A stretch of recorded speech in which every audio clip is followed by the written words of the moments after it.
The story that we've been concentrating on for the past couple of days, Greater Manchester Police have confirmed that the terrorist, Jihad al-Shami, had been on bail for alleged rape when he carried out those killings in Manchester on Thursday. Yes, very interestingly, 3 more people now have been arrested, bringing the number of those suspected to be involved up to 6.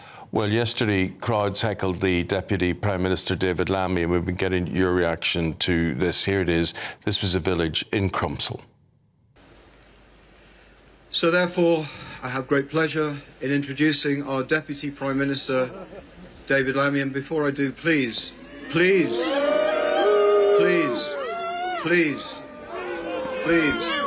know how we all feel. We know how we all feel. Go to Palestine! Shame on you! Shame on you! Go to Palestine! Leave us alone! Well, let's cross live to Crumpsall. GB News' northwest of England reporter Sophie Reaper is there. Sophie, are the police saying anything more about these other arrests, what they could possibly be about? Well, before I bring you that, Anna, I will just bring you an update that we have just had in the last few moments from Greater Manchester Police. They've given us an update. What we initially believed was that Melvin Kravitz, the 66-year-old man who was killed in the attack, that he was the security guard at the synagogue. That was what we initially were told by Greater Manchester Police, but they've put out an update in the past few minutes where they've said, they've corrected themselves to say that actually he was one of the worshippers at the synagogue, not one of the security guards. They also added that 2 security men who were acting as security at the synagogue remain in hospital with car impact injuries and stab wounds, respectively. They've apologised for any confusion they've caused there. So we now know that both Melvin Kravitz and Adrian Dolby, the 2 men who lost their lives, they were both worshippers at the synagogue at the time of the terrorist attack on Thursday.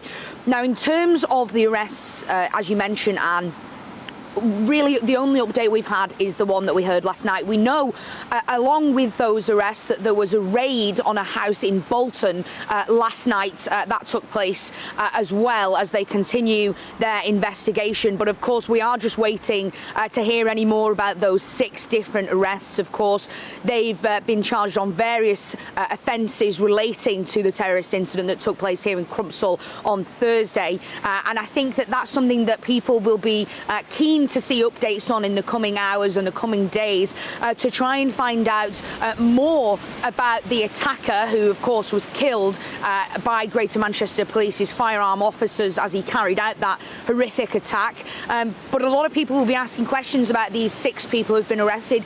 Were they helping? Were they helping the attacker? Did he act alone? I think a lot of people will have a lot of questions, and we'll have to wait for further updates from Greater Manchester Police before we have those answers. It just shows, doesn't it, that assumptions can be too easily made, and that it may, you know, a lot of people initially called him a lone wolf attacker.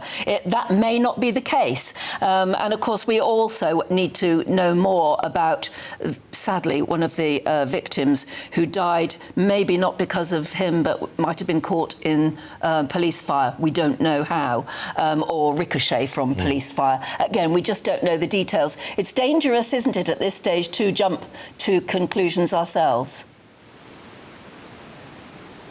Absolutely, and I think that's something that Greater Manchester Police has absolutely reiterated. They've told people not to speculate, they've told people not to post their theories online, because of course that does cause often more damage than it does good.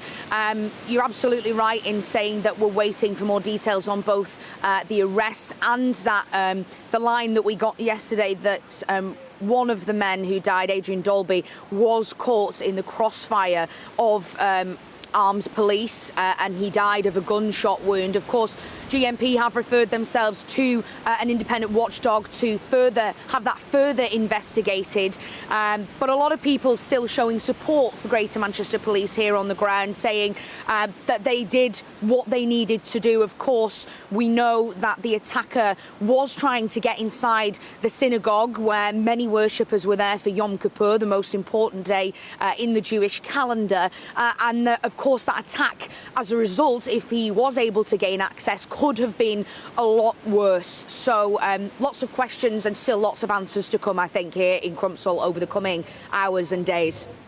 Appreciate it, Sophie. Thank you very much indeed.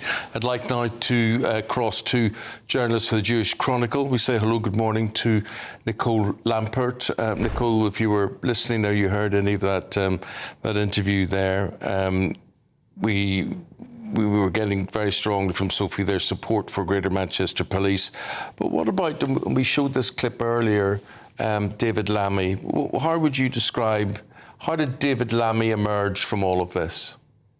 I think there was palpable anger in the community, and David Lammy was probably the worst person the government could have sent, but I'm not sure that the government realised just how angry the Jewish community is about the government's failure to act on 2 years of hatred, and in fact this government's ramping up of that hatred in itself. And I know there have been calls to cancel demonstrations today, but that goes nowhere near enough.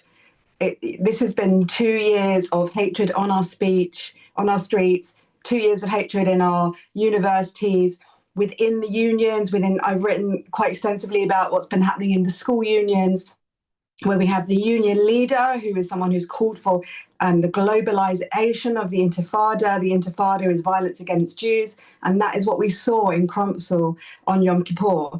So there is just a huge amount of anger that so little has been done to stop what many of us in this community have been saying would happen, and Nicole, is now happening. What came through to me, I lived in Manchester for 7 years, and Thursday and Friday I phoned friends just to console, commiserate with them as to what was going on, Jewish friends. And the fear, no matter how old they were, no matter what background they were from, they were genuinely frightened, genuinely. And this whole sense of fear within the community, it's not just one or two people that are being attacked, they feel they're all being attacked. We have felt this for 2 years. We felt this since on the day of the October 7 attack and the days after. People were in the streets celebrating and shouting about Zionists. This isn't a new thing, and it's felt a bit like we're the proverbial frog in the pot, where you could feel it, the temperature boiling and boiling and boiling, and encouraged by the government, particularly David Lammy, but many others who have talked about the inhumane and the inhumanity of the way Israel is acting. And of course, Israel is very different to British Jews, but it impacts on all of us, because we in this country, we British Jews and many other people, including I'm sure many of your listeners and viewers, will understand that Israel is fighting a war against terrorism. And what David Lammy and Keir Starmer have done, they've rewarded terrorists with the recognition of a state. And I'm not a person who's against the state for Palestinians. I hope that one day there will be two states, people can live in peace. But at a time when hostages are still being held by terrorists, part of that alleged state is being held by terrorists, then Looks like we the seem to have frozen. lost her.